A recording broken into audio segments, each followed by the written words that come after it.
How can we practice decolonizing in our everyday media consumption?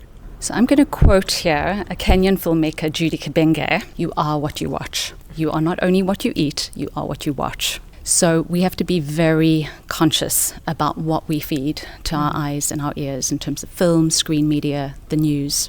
You know, if we just let the algorithm on Netflix or Amazon lead us, we're going to end up watching things like Emily in Paris and get infused by those kinds of neoliberal capitalist aesthetics, and ideologies. So we have to put ourselves out there. I always tell my students, just go out and do like guerrilla research, find the unusual, challenging, rare films.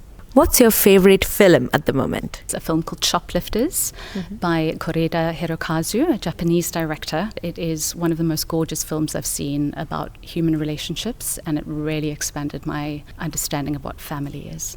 What's a surprising fact about you? By the time I turned 18, I had lived in 16 different homes, partly because my father was an anti-apartheid activist in South Africa, but also because my parents were kind of nomadic academics. So I've thought a lot about sort of what impact that's had on me. I think it's made me quite adventurous as a person, non-materialistic, but I also really cherish when I do find spaces of stability as well. So I'm very attached to my office, 404 at SOAS, because I've been here for 18 years. So I've had that office longer than any home that I've ever lived in.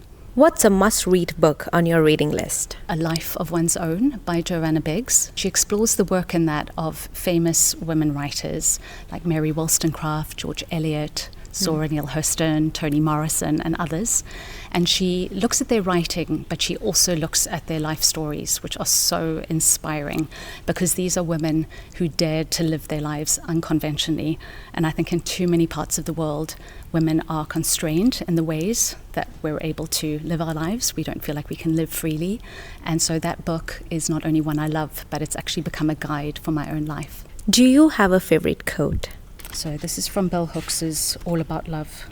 I want to read this quote because I'm feeling very emotional at the moment about the suffering that's going on in the world at the moment, the genocide in Gaza. She says, "In a world anguished by rampant destruction, fear prevails. When we love, we no longer allow our hearts to be held captive by fear. The desire to be powerful is rooted in the intensity of fear. Power gives us the illusion of having triumphed over fear, over our need for love. To return to love, to know perfect love, we surrender the will to power." Thank you so much for your time and have a lovely day. Thank you so much, Ash. Thanks. Yeah.